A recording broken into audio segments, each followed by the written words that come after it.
Assalamualaikum semuanya, kembali lagi di Report Reminder Podcast, the podcast to remind yourself. Saya Ahmad Faza Mutaki dari LDKS FST jurusan Teknik Informatika. Tentunya di sini saya tidak sendiri, ditemani oleh Bapak Nasrul Hakim. Assalamualaikum. Oke, selamat sore Bapak. Selamat sore, alhamdulillah. Bagaimana Bapak kabarnya? Alhamdulillah baik, terima kasih. Senang bertemu dengan Faza gitu, Ahmad Faza Mutaki. Mungkin bisa diceritakan Bapak latar belakangnya seperti apa, lalu perkenalan terlebih dahulu. Di sini Bapak sebagai dosen Teknik Informatika. Oke. Baik, ya baik. Terima kasih Faza. Tadi udah nanya mau Mas Faza atau Bang Faza, katanya Faza aja. Ya, nama saya Nasrul Hakim. Tadi udah diperkenalkan ya, Nasrul Hakim. Saya di dosen Teknik Informatika Fakultas Sains dan Teknologi UIN Syarif Hidayatullah Jakarta. Jadi saya sudah sejak tahun 2005 di UIN Syarif Hidayatullah Jakarta sebagai dosen PNS, dan mungkin pada tahun ini akan dipindah buka tidak di dosen teknik informatika Fakultas Teknologi lagi, tapi di Magister Teknologi Informasi Fakultas Teknologi. Jadi masih sama, masih di Fakultas Teknologi, dan alhamdulillah juga tahun ini kita ada program studi Magister Teknologi Informasi. Jadi mungkin kita ada berlima mau pindah ke situ. Nah, itu mungkin perkenalan dari saya. Kalau sebelumnya saya kalau bidangnya memang background saya pendidikan tadi informatika komputer juga. Jadi sesuai bidang dan linear. Kemudian linear itu kan kalau dosen itu katanya harus linear gitu ya. Tapi padahal salah satunya kita perlu interdisiplin, multidisiplin. Jadi memang diperlukan beberapa keahlian dari disiplin ilmu yang lain. Kemudian yang berikutnya, sebelum di FST saya udah pernah dulu kerja di BUMN, yaitu kalau tahu teman-teman, yaitu di PT Dirgantara Indonesia atau PT IPTN, tapi ini baru lahirnya. Saya keluar itu tahun 2003. Ini lahirnya tahun 2004. Nah, 2004 berarti belum lahir gitu ya. Jadi saya sebelumnya di situ, kemudian baru ke sini. Kalau setelah itu sebenarnya ada jeda sekitar 1,5 tahun atau 2 tahun, 2003 sampai 2005 saya dulu kerja di Balicam. Balicam itu adalah merupakan perusahaan software. Kemudian setelah itu sekarang dibeli oleh Telkom, namanya adalah Telkom Sigma. Nah, kalau teman-teman tahu sekarang lagi hot apa itu Telkom Sigma. Telkom Sigma itu sekarang yang menangani data center Indonesia PDN, dan yang sekarang PDN itu Pusat Data Nasional. Itu adalah sekarang Telkom Sigma. Dulu awalnya dari itu ya, saya dari Balikam dan semuanya, tapi saya nggak ikut yang data centernya. Nah, baru 2005 ini alhamdulillah saya sudah menemukan jalannya di sebagai dosen itu ya. Dan karena saya bidangnya latar belakang pendidikannya dulu masuk masih S2 ya, informatika, S1-nya ilmu komputer, S2-nya informatika. Jadi saya tentunya dimilih masuk di informatika di Fakultas Teknologi dulu. 2005 berarti baru 3 tahun gitu ya. Dari 3 tahun UIN Syarif Hidayatullah, karena resminya kan 2002 gitu ya. Nah, kemudian yang berikutnya, kenapa menjadi dosen? Nah, itu ya tidak ada cita-cita sih. Tidak cita-cita itu karena mungkin dari jalur keluarga aja. Jalur keluarga itu jalur saya itu adalah guru, yaitu kakek saya juga guru, guru ngaji itu ya. Guru ngaji dulu namanya ada pesantren Al Iman, tapi sekarang menjadi SMP Al Iman. Sebagai bapak saya juga di Kementerian Agama, dulu Depak namanya, Departemen Agama, dan ternyata saya masuknya di menjadi dosen di Kementerian Agama. Jadi alhamdulillah, mudah-mudahan berkah. Bapak saya senang, orang tua saya, keluarga saya senang, dan alhamdulillah bertahan sampai sekarang, mudah-mudahan bisa sampai pensiun. Amin. Jadi Bapak ingin melanjutkan estafet dari sebelum-sebelumnya ya Pak, dari Bapaknya. Ya, itu ya. Walaupun mungkin tidak ada bakat sebagai dosen mungkin ya, tapi karena lingkungannya guru dosen, jadi ya udah mengikuti itu sampai sekarang, alhamdulillah gitu ya. Mungkin bisa diceritakan Bapak kenapa Bapak ingin mengambil teknik informatika? Apakah memang Bapak sebelumnya tertarik dengan teknik informatika, atau memang sudah menguasai teknik informatika tersebut? Bagaimana tuh Pak? Ya, karena sesuai dengan background aja, background pendidikan terutama ya. Pendidikannya saya kan di ilmu komputer, S1-nya, S2-nya informatika dulu masih itu. Baru setelah saya masuk di sini, menjadi dosen, baru kewajiban lah S3 gitu ya. Jadi itu termasuk pengalaman kerjanya juga di bidang IT juga, itu kan, bidang komputer informatika gitu. Oke, mungkin kita akan membahas ke pembahasan inti, yaitu tentang AI ataupun Artificial Intelligence, yang artinya adalah kecerdasan buatan. Mungkin kecerdasan buatan sendiri adalah salah satu bidang ilmu komputer yang menyelesaikan masalah secara kognitif. Lalu mungkin selebihnya mungkin kita akan mendengarkan penjelasan lebih lengkap yang akan disampaikan oleh Bapak Nasrul Hakim. Apa saja sih Pak pengertian dari AI sendiri gitu, dan apa saja jenis-jenisnya? Oke, baik. Nah, itu tadi sudah, sebelum itu mungkin tadi sudah disebutkan ada bidang ilmu AI ya. Nah, memang AI itu sekarang menjadi bidang ilmu tersendiri. Nah, kalau kita tahu, kita mengacunya itu kepada ACM. ACM adalah Association of Computing Machinery. Di Indonesia itu mengikuti sini, dan pada dasarnya hampir semua dunia bidang mengikuti ACM situ ya, kalau mau membuat bidang studi dan sebagainya. Jadi betul, AI sudah menjadi bidang ilmu tersendiri karena ini memang sudah nyata diperlukan oleh masyarakat. Sebelumnya kan kita tahu ada teknik informatika sendiri. Teknik informatika sama ilmu komputer itu sama. Teknik informatika atau informatika, kalau sekarang nomenklaturnya menjadi informatika. Tadinya dihilangin. Atau ilmu komputer itu satu benda yang sama, gitu ya. Jadi kalau jangan heran kalau di UI namanya misalnya ilmu komputer, lalu di UGM juga, di UIN informatika, ITB informatika, ITS informatika dan sebagainya. Tapi di dalam satu universitas tidak mungkin ada satu prodi dan jenjang yang sama, ada satu informatika dan ilmu komputer, karena memang sama itu ya.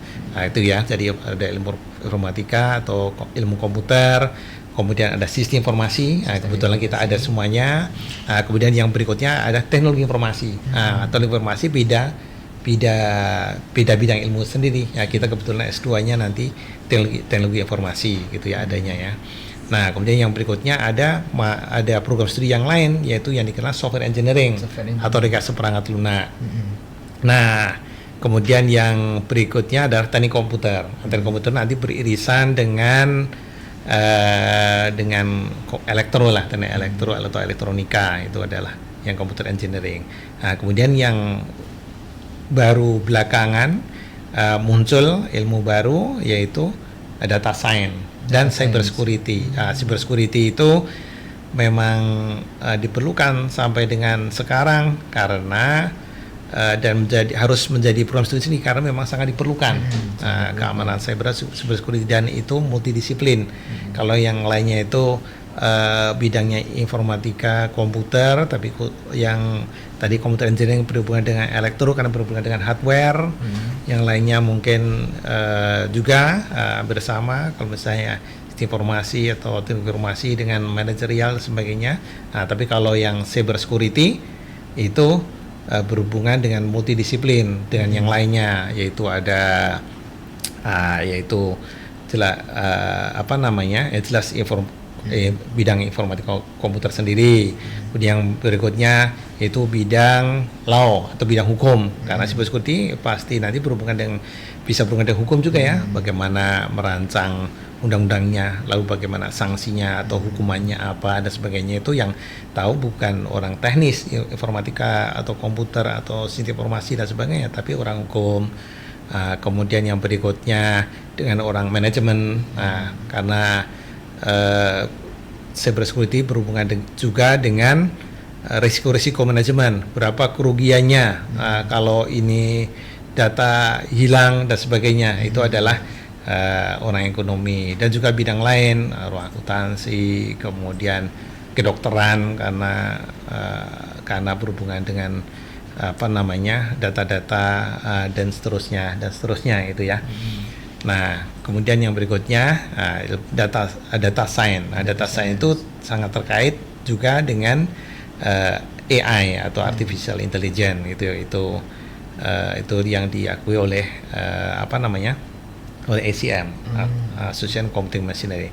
Kemudian definisinya itu banyak, itu kalau kita lihat konsepnya banyak, tadi sudah disebutkan apa itu AI dan sebagainya ya, itu berarti merupakan suatu sistem komputer yang memiliki kemampuan seperti atau bisa membantu kehidupan kita sehari-hari, dan itu kecerdasannya menyerupai manusia gitu ya. Apa itu maksudnya apa? Maksudnya misalnya kita bisa apa sih? Bisa ngomong. Berarti AI itu juga bisa mengenali suara. Gitu ya. Bisa ngomong, bisa mengeluarkan suara dari teks ke ini tuh AI juga. Bisa melihat gitu ya, bisa melihat. Nah, itu kan berarti di AI ada bidangnya, namanya computer vision dan sebagainya ya. Computer vision, kalau yang tadi bisa kita ngetik ChatGPT atau tadi ngomong atau text voice to text atau text to voice dan sebagainya, ada namanya NLP, Natural Language Processing gitu ya. Dan juga selain itu juga yang jelas bisa berpikir atau berpikir itu dalam arti dia bisa menyimpan memori, menyimpan memori, kemudian dia AI bisa memutuskan juga, memutuskan ini mana sih yang baik atau yang benar, tanda petik, bukan yang baik yang benar, tapi memprediksi, kemudian bisa mengklasifikasi dan sebagainya. Itu adalah AI. Jadi tadi ya, AI itu dan yang salah satu yang penting yaitu adalah machine learning. Kalau kita tahu ada bidangnya, ada machine learning, jadi dia adalah pembelajaran mesin. Kemudian yang berikutnya, kalau lebih detail lagi, yang machine learning itu adalah deep learning. Deep learning itu yang jaringan neural network dan sebagainya, itu yang dipelajari oleh teman-teman seperti itu. Jadi itu bidang-bidang AI yang ada gitu ya, atau yang bisa kita gunakan, dan itu terapannya banyak atau aplikasinya. Baik dari segi hampir semua kehidupan manusia bisa digunakan itu ya, karena memang itu bahkan nanti bisa diembedkan ke kalau alat kan sudah ya, komputer semua diembedkan, lalu ini dimasukkan tapi bahkan nanti kecerdasan buatan ke dalam, bahkan nanti ke dalam tubuh kita sudah ada sudah ada sukarelawannya dan sebagainya gitu ya. Nah itu gitu. Jadi bidang education jelas itu ya. Kemudian kesehatan itu yang nyata juga ya, dipakai. Ekonomi misalnya untuk memberi saham dan sebagainya, ekonomi dan bidang-bidang lainnya. Ya, oke. Jadi pada intinya adalah AI ini bisa diterapkan di kehidupan sehari-hari, tentunya dalam berbagai bidang ya, dalam berbagai bidang Iya. bisa diimplementasikan di kehidupan sehari-hari. Contohnya seperti tadi yang sudah dijelaskan, ada chatbot seperti ChatGPT, dan mungkin ada pengenalan wajah, identifikasi wajah yang akan diterapkan di CCTV mungkin.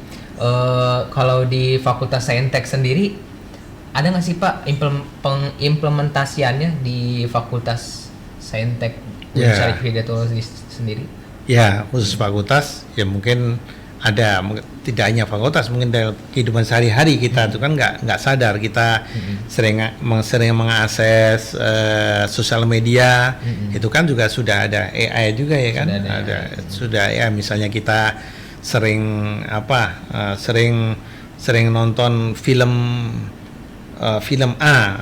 ini yang ada nanti akan ada rekomendasi yang sering kita lihat, itu kan sudah teknologi AI juga, itu kan AI itu kan salah satunya untuk bisa merekomendasikan atau memprediksi, karena dia bisa mengklasifikasikan dan sebagainya itu ya. Tadi di Fakultas Sains Teknologi juga ada yang tadi disebutkan, misalnya untuk computer vision. Nah, di kita ada CCTV, itu bisa mengenal bahwa itu orang atau itu mobil atau itu kucing itu Atau hewan. Nah, itu ada itu ya, tinggal di kota-kota gitu ya. Nah, dan juga nanti bisa lebih di advance lagi itu nanti.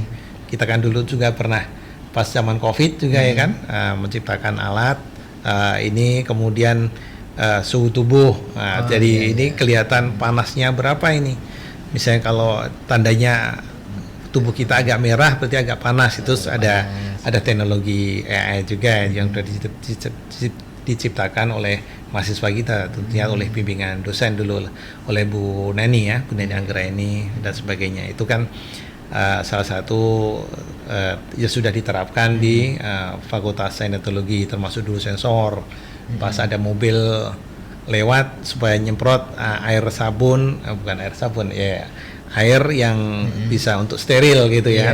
Steril itu juga hasil ciptaan juga, itu pakai teknologi AI juga gitu ya kan, dan sebagainya. Jadi dalam kehidupan sehari-hari kita sadar atau nggak sadar sudah menerapkan juga AI gitu ya. Iya, betul.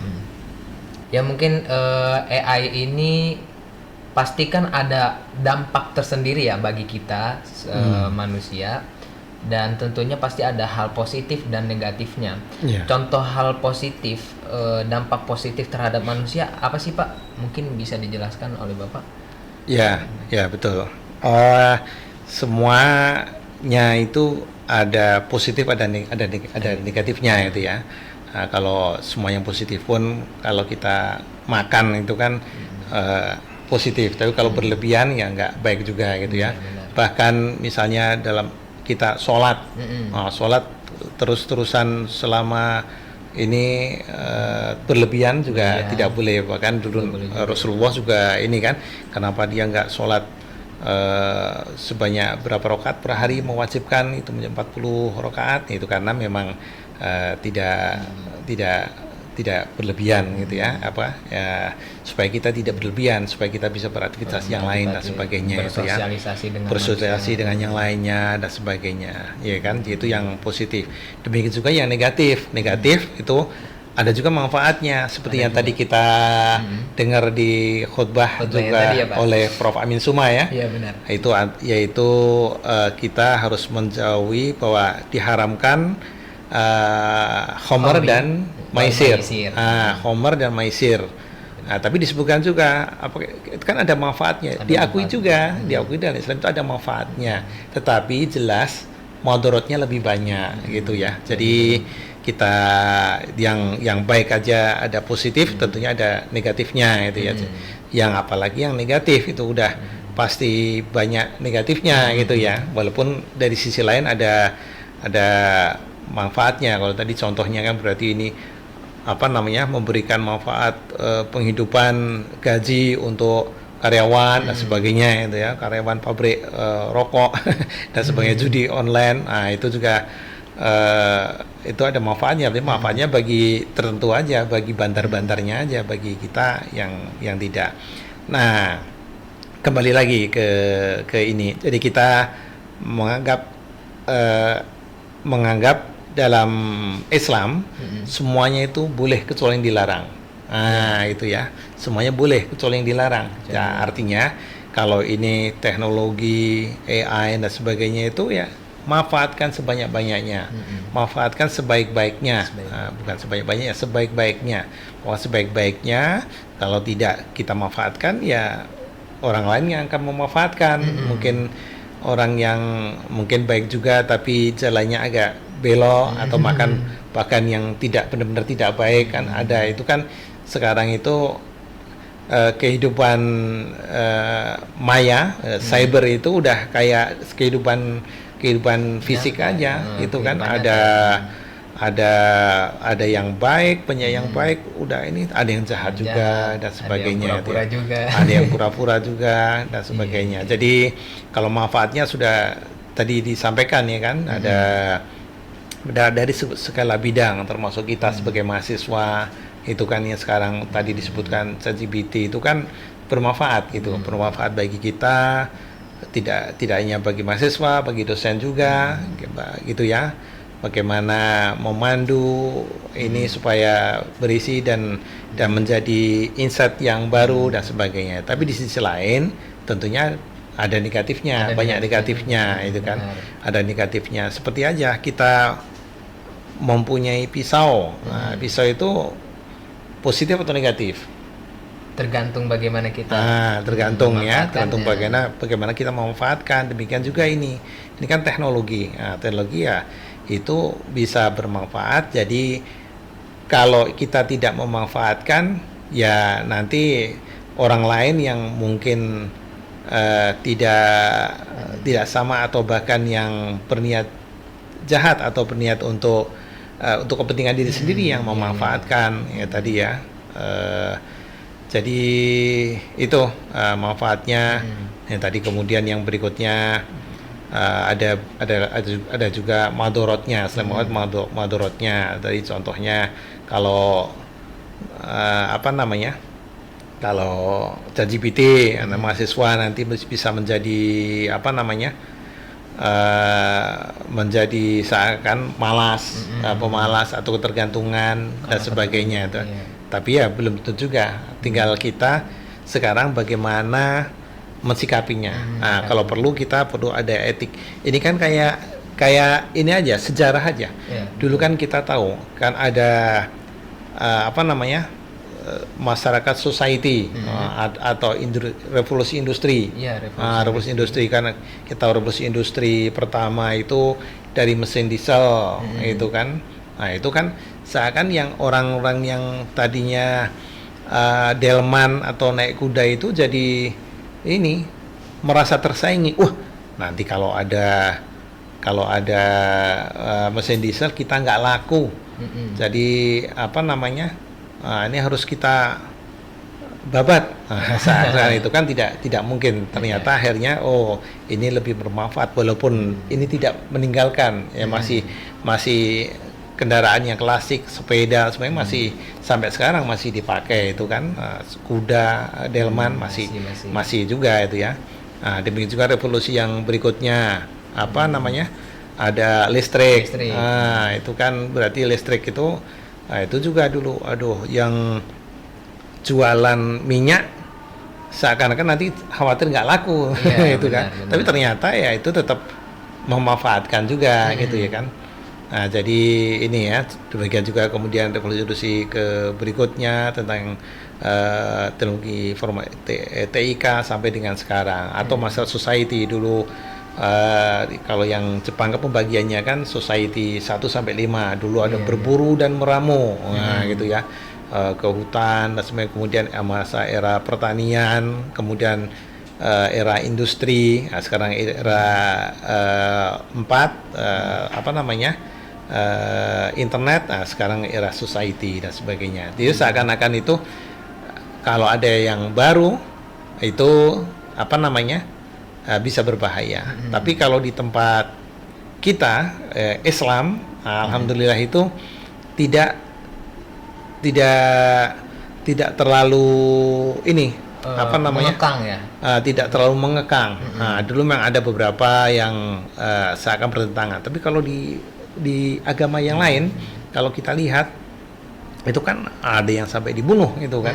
Ada penemuan keras, ya. Ada penemuan teknologi baru. Wah, ini tidak sesuai dengan kitabnya ini, tidak sesuai dengan pemimpinnya ini, itu kemudian dihukum, bahkan sampai ada dibunuh dan sebagainya. Tapi kalau di Islam alhamdulillah walaupun ada ini, tapi tidak ini. Jadi itu dan ini terus berkembang ya. Dan sejarahnya kan juga itu udah panjang ini. Teknologi AI itu dengan adanya teknologi komputer. Betul sih Pak, dari saya sendiri sebagai mahasiswa ya, memang penggunaan AI ini sangat dibutuhkan sekali gitu ya. Tentunya bagaimana cara kita menyikapinya, bagaimana cara kita bijaksana dalam memakai AI itu sendiri. Contohnya dari pengalaman saya sendiri itu memakai AI dalam pembuatan makalah, untuk mencari referensi gitu kan, untuk itu juga agar kita menghemat energi juga, agar kita menghemat secara pembiayaan ataupun sebagainya. Misalnya kalau orang-orang sebelum ada AI gitu kan harus cari-cari buku ke pelosok sana ke pelosok sini gitu kan. Sementara ketika datangnya AI ini kan memudahkan mahasiswa kita dalam mencari suatu referensi gitu untuk pembuatan makalah gitu sih Pak, kalau misalnya sepengalaman saya sebagai mahasiswa seperti itu. Mungkin dari Bapak sendiri, adakah pengalaman-pengalaman Bapak sebagai dosen gitu untuk membuat apa gitu? Ya, memang itu salah satunya tadi pakai ChatGPT maksudnya kan. Ya, itu mahasiswa memanfaatkan itu, tidak hanya mahasiswa juga, dosen pun juga untuk memanfaatkan ChatGPT, bagaimana membuat tugas ya, kita dosen membuat makalah, kan kita ada kewajiban membuat penelitian dan sebagainya dengan bantuan itu dan sebagainya, ya tidak masalah gitu ya. Tapi jangan lupa ini kita itu tidak boleh plagiat. Nah, itu yang salah satu yang penting ya. Tidak boleh plagiat. Kemudian sumber rujukan memang perlu, kita perlu ada sumber, tapi yang jelas. Kadang kalau pakai tool ChatGPT kan belum jelas nih kadang rujukannya mana dan sebagainya. Padahal kalau untuk rujukan tertentu kan sudah ada kan yang misalnya pakai Google Scholar, sebenarnya kan ada, itu kan udah lebih jelas. Ada lagi yang lebih kredibel lagi, pakai yang terindeks Scopus dan sebagainya. Jadi ini memang sekarang sudah ada dibuat etika ya, etika tentang AI. Etika AI itu tidak hanya bagi pengguna. Nah, karena yang berbahaya itu sebenarnya bukan hanya pengguna, tapi pengembang. Nah, itu jangan sampai nanti pengembang itu memanfaatkan yang tidak baik. Nah, itu yang pengembang atau developer atau pemunya istilahnya yang mempunyai wewenang menggunakan AI. Nah, itu yang perlu dijaga, perlu dijaga supaya ini benar-benar bermanfaat. Nah, tidak hanya untuk kepentingan pribadi, jadi untuk kepentingan masyarakat dan tidak melanggar etika gitu ya. Etika itu macam-macam kan, kita kan semua profesi itu ada etika ya. Misalnya kita sebagai dokter itu ada kode etik dokter. Betul. Kita sebagai calon insinyur, ini kan calon insinyur kan. Nah, ini kan ada kode etik insinyur, itu udah ada di kalau yang tadi dokter Asosiasi Dokter Indonesia Asosiasi Dokter Indonesia. ID, Ikatan Dokter Indonesia, kemudian ada PII, Persatuan Insinyur Indonesia, itu ada kode etik masing-masing. Nah, nanti juga dibuat bagaimana kode etik untuk AI itu. AI tidak hanya penggunaan. Kalau sekarang kan sudah ada undang-undang tentang ITE, informasi transaksi elektronik. Kemudian ada PDP, Personal Data Protection. Nah, itu ya. Personal Data Protection itu berarti tidak hanya bagi perorangan. Ini misalnya saya menyalahgunakan atau tidak menyalahgunakan, tapi saya memberitahu nomornya Faza ke orang. Ada orang nanya, Pak, tahu Faza? Tahu. Bisa nomor handphonenya? Tahu. Saya kasihkan. Nah, kalau Faza tidak berkenan, saya sudah melanggar, bisa dituntut. Nah, itu adalah undang-undang PDP, itu kan. Karena itu adalah nomor handphone pribadi. Tadi kita nggak boleh sembarangan ngasih ini dan sebagainya. Demikian juga tentang kode etik. Nah, ada kode etik itu bagi pengguna dan pengembang. Ini tadi kan contohnya perorangan yang personal data protection. Kemudian bagi ini controller pengendali itu juga harus, misalnya kita menyerahkan data ke kita install aplikasi, install aplikasi tertentu, kemudian kita kan suruh minta data nama, tempat lain dan sebagainya. Ternyata yang punya aplikasi tersebut, kemudian aplikasinya dibobol, kemudian dimanfaatkan oleh orang lain, oleh pihak yang lain, yang pemunya aplikasi atau pengembang aplikasi tersebut atau kontrol tersebut bisa dituntut juga. Nah, itu bisa. Ya, jadi tidak hanya perorangan tapi lembaga atau institusi dan sebagainya ya. Nah, demikian juga tadi kembali lagi ke ini, pemerintah sudah membuat undang-undang tentang undang-undang atau apa lupa saya. Kayaknya undang-undang ya, undang-undang tentang etika tentang AI, kecerdasan buatan ini. Nah, itu. Oke. Baik. Kalau misalnya penggunaan AI dalam sudut pandang Islam itu seperti apa sih, Pak? Mungkin ada dalilnya gitu, Pak, yang Bapak. Ya, kalau saya ini kembali lagi deh. Semua air itu adalah suci. Ya. Semua tanah suci. Nah, semua makanan halal kecuali sudah disebutkan ini. Nah, ini juga ini tidak mungkin kita nyebutkan di Al-Qur'an AI itu halal atau AI haram. Tapi kita ada, kalau ada ilmu mantik atau ilmu logika itu, oh ini berarti ini boleh. Nah, yang tidak boleh itu menurut saya penggunaan AI untuk yang tidak baik, untuk mencuri. Nah, sudah jelas kan mencuri untuk ini, atau untuk tadi berjudi. Nah, itu udah ini, atau menjual yang homer, obat-obatan terlarang. Nah, itu ya. Nah, kalau kita lihat di surat Al-Hadid, saya tadi lihat ya, surat Al-Hadid ayat surat ke-57 ayat 25. Nah, itu disebutkan ya. Laqad arsalna rusulana bil bayyinati wa anzalna ma'ahumul kitaba wal mizana liyaquman nasu bil qist wa anzalna al-hadida fihi ba'sun syadidun wa manafi'u lin-nasi wa liya'lamallahu may yansuruhu wa rusuluhu bil ghaib innallaha qawiyyun aziz. Ini artinya arti terjemahan bebas saja ya. Sungguh telah Allah telah menurunkan utusannya secara nyata, dan Allah, maksud kami, telah menurunkan pada mereka kitab dan timbangan agar liyakumun nasu bil qist, agar orang-orang bisa berdiri dengan adil. Wa anzalnal hadida fi ba'sun syadid, dan kami telah menurunkan hadid, di dalamnya adalah ada kekuatan yang dahsyat. Wa manafi'u lin-nasi, dan bermanfaat bagi manusia. Wa liya'lamallahu may yansuruhu wa rusuluhu bil ghaib. Dan ini Allah menguji kita, ini siapa yang menolong agamanya dan rasulnya. walaupun tidak secara nyata tidak ketahui ya.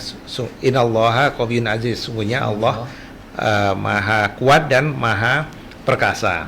Nah, di situ disebutkan wa anzalna hadida fihi ba'sun syadidun wa anzalna hadida fihi ba'sun syadid. Wa anzalna hadid. Kalau di terjemahan di Kemenak itu besi gitu ya. Besi. Hadid itu besi. Tapi kalau di tafsir beberapa saya pernah lihat tafsir yang baru, hadid itu artinya bukan besi. Tapi ditafsirkan menjadi teknologi. Jadi ini nanti kita bisa explore lagi bahwa teknologi itu dipergunakan untuk manfaat yang wa manafi'ul nasi, bermanfaat bagi manusia. Jadi semua teknologi itu kita manfaatkan, termasuk teknologi nuklir, teknologi apa itu dimanfaatkan.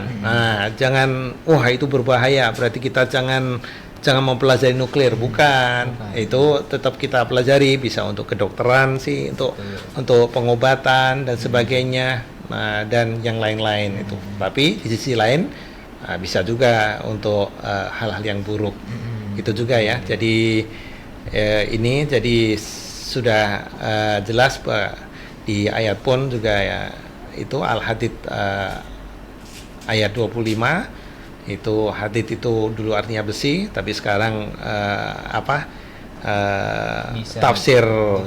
beberapa tafsir baru itu artinya adalah teknologi. Demikian juga dulu kan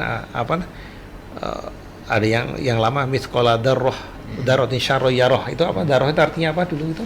Biji zarroh. Biji sawi. Tapi kemudian tafsir baru bukan biji sawi. Apa itu, Pak? Ada atom, ada bagian lebih kecil lagi, subatom ya? DNA yang lebih kecil, orang biologi lah atau orang fisika yang itu partikel yang paling kecil, walaupun itu sangat kecil. Itu kan dulu kan darah itu juga hal hadid besi, tapi tafsir baru teknologi. Jadi teknologi apapun, termasuk teknologi informasi dan teknologi yang lainnya. Ya. Intinya Allah itu menciptakan bukan secara sia-sia gitu ya, pasti ada manfaatnya. Lalu bagaimana kitanya memanfaatkan apa yang Allah telah turunkan ataupun telah Allah ciptakan, seperti itu ya Pak ya. Lalu tadi kita sudah membahas dampak positif, dampak negatif yang berdampak kepada manusia, dan juga tadi sempat disinggung tentang kekhawatiran para pekerja ini ya Pak, para pekerja IT tentunya ya Pak ya. Datangnya AI ini beberapa orang di zaman sekarang, ketika datangnya AI ini, tentunya para programmer dan IT yang lain khawatir datangnya AI ini akan tergantikan oleh pekerjaan mereka. Dari tanggapan Bapak seperti apa itu Pak? Apakah AI ini sangat berdampak nantinya akan tergantikan oleh para programmer yang sekarang gitu, sehingga mereka akan kehilangan pekerjaan mereka, atau bagaimana? Menurut pandangan Bapak bagaimana? Nah, seperti tadi saya sebutkan di sejarah dulu ada revolusi industri atau masyarakat society, ada yang baru, ada yang khawatir juga ya. Wah, ini hilang. Tadi ada mesin diesel. Ini yang punya maskapai Delman nanti jadi bangkrut. Tapi ternyata tidak juga ya. Artinya bisa berubah. Yang dulu juga adanya robot atau adanya misalnya mesin kuda kemudian digantikan menjadi mesin traktor sebagainya. Itu kan ada yang khawatir tidak menyerap tenaga kerja dan sebagainya. Ini justru sekarang sebaliknya, kalau tadi ditanyakan lalu programmer, lalu orang IT nanti menjadi hilang, justru tidak, sekarang semuanya itu AI. Kalau ada AI itu bukan berarti semua itu kan yang ngisi orang-orang IT semua. Justru itu adalah bagi orang lain atau kita sendiri. Sebagai kebetulan saya di dosen informatika, ini juga mahasiswa informatika, itu justru kita perlu menaikkan tarafnya dengan perkembangan zaman, termasuk bidang yang lainnya yang bukan bidang IT, mau manajemen kah, mau kedokteran, mau orang hukum, justru orang dan itu yang ini yang mengisi siapa ya salah satunya kita itu kan tetap ada programmernya juga yang mengembangkan, kemudian yang yang mengelola server dan sebagainya, itu karena perlu ada infrastrukturnya dan sebagainya. Jadi kalau dari kita justru ini adalah justru peluang gitu ya, peluang dan tantangan bagi kita gitu ya. Dan bahkan sekarang hampir semua bidang kerja atau perusahaan institusi tidak ada IT-nya. Tidak mungkin. Bahkan justru dikembangkan, kalau ada yang perusahaan kemudian tetapi orang IT-nya dikurangin, yaitu dia sebagai konsumer aja nanti gitu ya kan. Demikian juga kita sebagai institusi pendidikan itu harus diperkuat. IT divisi IT-nya itu harus kuat. Kalau ini nggak kuat, ya udah nanti kita sebagai konsumen aja. Konsumen itu dalam arti ya orang lain masuk dan sebagainya. Jadi kita tetap sebagai, kalau di IT ya kita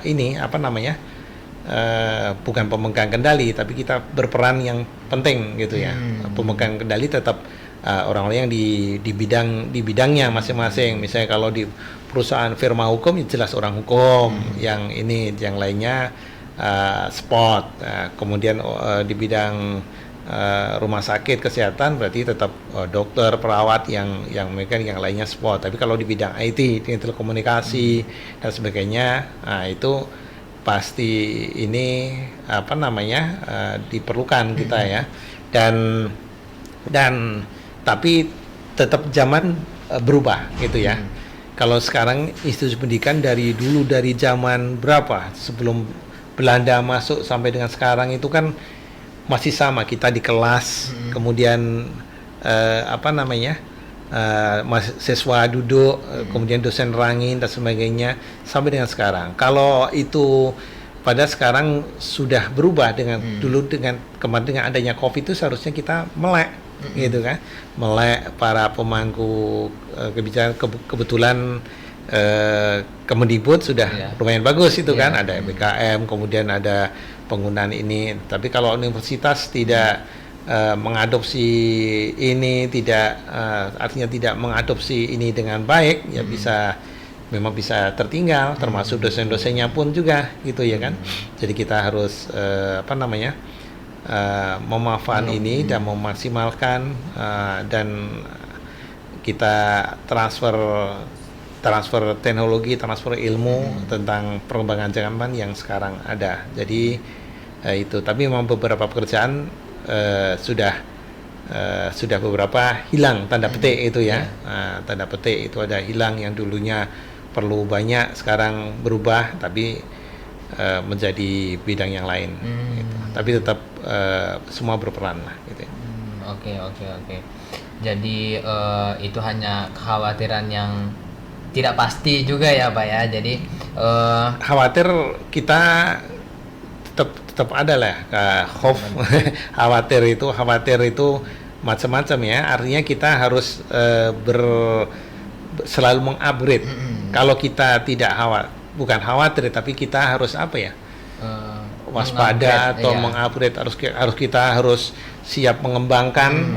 Tapi kalau kita terlena, ya udah kita bisa ini akan tertinggal ya. Pak ya. Kan kita nggak tahu ini 10 tahun lagi atau 50 tahun lagi seperti apa, adik-adik kita, anak-anak kita seperti apa. Nah itu kita perlu ini. Kalau dulu kan kita bisa kendalikan ya, bisa kendalikan, artinya kita kelihatan main-main itu apa, kemudian main dengan siapa, tentang apa, itu kan kelihatan gitu ya kan. Nah kalau sekarang kan nggak kelihatan.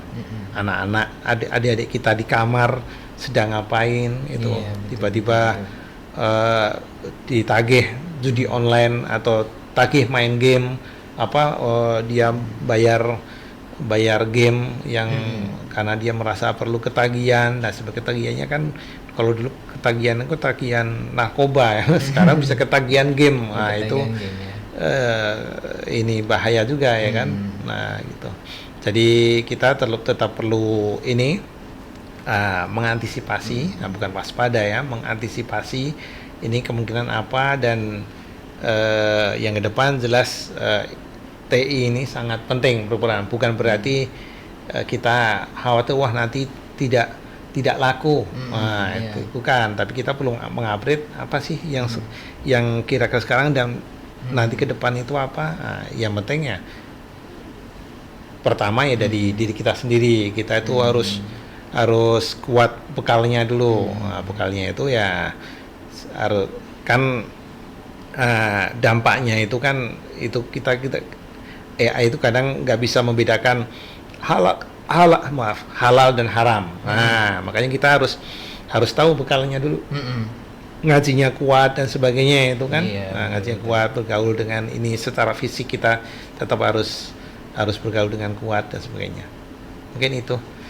Tadi kembali lagi ke dampak AI atau misalnya tadi ke mahasiswa atau ke dosen, nah itu bermanfaat gitu ya kan, bermanfaat. Tapi ada berapa yang bisa mengkhawatirkan, misalnya kita menjiplak sesuatu, kita ada dosen, nah itu kan sudah ada yang ketahuan, ternyata ini menjiplak dari ide yang lain, cuman dia plagiarisme, tapi dicek indeks similarity-nya kecil, artinya dia tidak sama dengan yang lainnya karena dia sudah bisa memparaphrase mengganti kalimat-kalimat ini, tapi intinya sama. Nah itu yang tidak boleh gitu ya kan, artinya itu ada etikanya itu ya.